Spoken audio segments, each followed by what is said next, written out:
Well, hello, this is Mr. Ippolito, and this is Mr. Ippolito Explains Hamilton Act 2. These are the questions. Now, I just want to point out really quickly, you'll see right here at the top, it says you should listen and not just copy. Because if all you're doing is just trying to get through this quickly and you're just like trying to copy down the answers that you see here, then you're going to miss some stuff. So I want to make that clear that you shouldn't just copy down what you see in the blanks, but you should listen to my voice as well. Okay, I'm going to go ahead and honor your time and mine, and let's go ahead and let's begin. First of all, who is back from Paris? This is Thomas Jefferson. There's the second part of this question. What is his new role? So he is now the Secretary of State, right? So that's one of those things that I didn't write in there, but he is the Secretary of State. So you want to make sure that you include that in there as well, because this is the Washington administration. This is the very first time that we have a president under the Constitution, and he has created a cabinet. And Jefferson is the Secretary of State, just like Hamilton is the Secretary of the Treasury. Okay, number two, what argument does Jefferson make, and then how does Hamilton react to Jefferson during the first cabinet rap battle? So this is his financial plan. If you recall, you learned about 3 or 4 weeks ago about Hamilton's financial plan.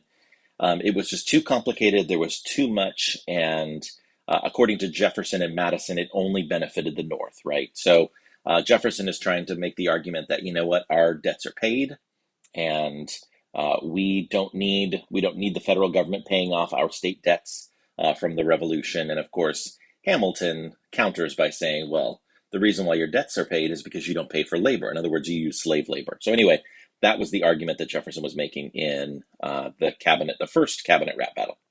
Number three, what is Hamilton trying to get approval for? He's trying to get approval, of course, for his 4-part financial plan. What does Washington believe will happen if Hamilton does not get congressional approval?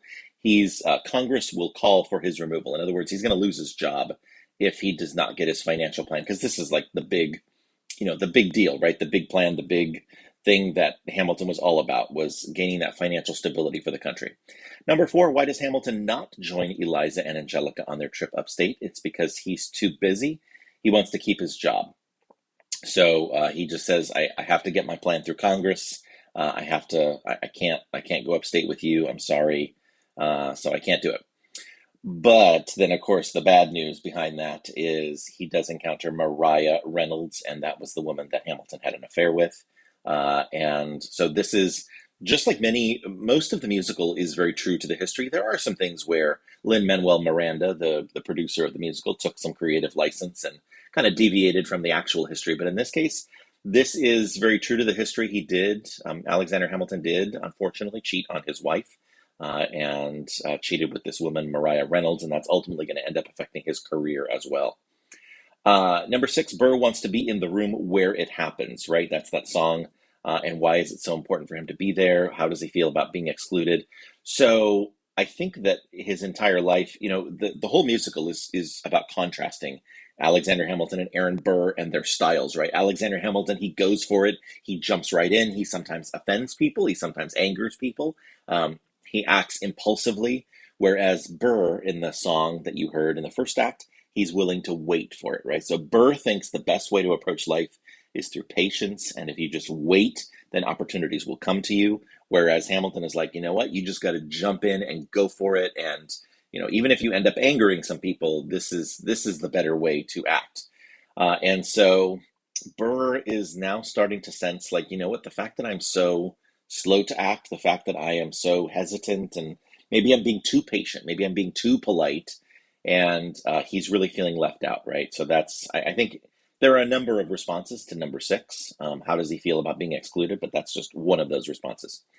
Number seven, what news does Philip Hamilton? This is, of course, is Alexander and Eliza's son, right? What does he learn about his grandfather? That Burr has beaten him for the United States Senate seat from New York. So that's that news. That's number seven. Number eight, what are Hamilton and Jefferson debating in the second cabinet rap battle? So the debate is over the United States getting involved in the French Revolution and the war with Britain. So it's during that time in the very, very late 1700s and the early 1800s where it's the French Revolution. And as you hear in the song, King Louis XVI, he is decapitated. He's executed along with his wife, Marie Antoinette. And so the argument that Jefferson and the Republicans are making is, you know what, we had an agreement, we made a treaty with France, and now we're going back on that. Like we are ignoring, we're turning our back on the people of France. And Hamilton's argument is, we made a treaty with King Louis the 16th, and King Louis the 16th is now dead. And so, do you want to pull his head out of the basket and ask King Louis's head, hey, what do you think? Should we get involved? And the quote from the line is, I don't care, I'm super dead. It's what King Louis the 16th in the song, that's his response, right? Because he doesn't, uh, he's dead, so he cannot respond anymore. So Hamilton's argument, which Washington agrees with, is the people in France are rioting right now, and so they don't know what they want. They don't know who is leading them. They're going to war with Britain. Eventually, after Washington is no longer president, eventually Napoleon will seize power, and then they will have what are called the Napoleonic Wars. That's going to go on for years and years in Europe in the early 1800s. But at this point, it's the French Revolution and the constant conflict that France is having with Britain. Okay, let's move on. Number 9, why does Jefferson say that Hamilton has Washington in his pocket? Because Washington is listening to him, right? George Washington is following Alexander Hamilton's advice. Number 10, besides the fact that Jefferson is resigning his position as Secretary of State, what other news does Washington share with Hamilton? That I have declined to run for a third term, right? I'm stepping down, I'm not running for president. That's the line from the song. And then that's the song One Last Time, right? Which brings us to number 11. After sharing that news, what does Hamilton help Washington to do? And it's write his farewell address. And that's that song One Last Time. And then there's the quote from Washington's farewell address, which Hamilton wrote for him. And that's I'm stepping down. I'm getting out of this. I'm no longer serving as president. I would like others to serve. Everyone shall sit under their own vine and fig tree. He's quoting from the Bible. I want to step down. I want to enjoy. I want to enjoy my time as an American, just as a regular American citizen. And he gets to do that for 2 years before Washington dies. Right? He leaves office in 1797, and then he will die in 1799. Okay, moving on. Number 12, what information is shared with King George III? President John Adams, right? King George III is like, George Washington is stepping down. I wasn't aware that that was something that a person could do, right? In Europe, you have monarchs for life. You have people who rule for 10, 20, 30, 40, 50 years. And King George III it's almost like he's a little jealous, right? Like, I wasn't aware that was something that someone could do. Washington is president for 8 years, and he steps down, and then there's going to be a new leader. Number 13, why do Jefferson, Burr, and Madison visit Hamilton? It's because they hear the news that there have been some sort of like shady financial dealings, right? So they don't know it at the time, but those shady financial dealings, it was money. They thought that it might have been money coming out of the United States Treasury, paying for some sort of bribes or something. It turns out that it was Hamilton paying out of his personal money to keep Maria Reynolds' husband, we go back up to number 5, to keep her husband quiet about the affair. Number 14, what happened when Hamilton was 17 years old? He was caught in the eye of a hurricane. That's that song, Hurricane in the Eye of a Hurricane. And kind of that's the way he's feeling after it's discovered that he has been involved in an affair, and it feels like his world is crashing down. He feels like he's once again in the eye of the hurricane. What is the impact of the Reynolds pamphlet? So Hamilton proves that he wasn't involved in anything inappropriate financially, right? That he wasn't misusing Treasury funds, but he admits that he was having an affair, right? He admits that he was cheating on his wife. So that was the impact, number 15, the impact of the Reynolds pamphlet. Because Hamilton is so concerned about his political reputation. He's so concerned about his job that he really kind of doesn't care at that moment. He doesn't really consider the impact that it would have on his wife and on his marriage.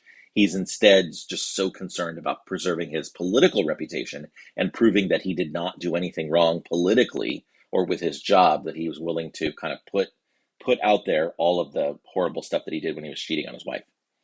Number 16, what happened to Philip? That's Hamilton's son. He was killed in a duel. And of course, that is just another tragedy, compounding the tragedy that is happening in the Hamilton family. Not only is he cheating on his wife, but then a couple years later, his son is killed in a duel. Number 17, who ties in the Electoral College in the election of 1800? That's Thomas Jefferson and Aaron Burr. Under the Constitution, the House of Representatives must decide any presidential election where no candidate earns a majority of electoral votes. How does the House ultimately decide who gets elected president in 1800? Hamilton convinces the Federalists in Congress to vote Jefferson, right? So that's that song where they're asking, you know, dear Mr. Hamilton. That's that song where they're like, hey, how do you stand? Where do you stand on this issue of Jefferson or Burr?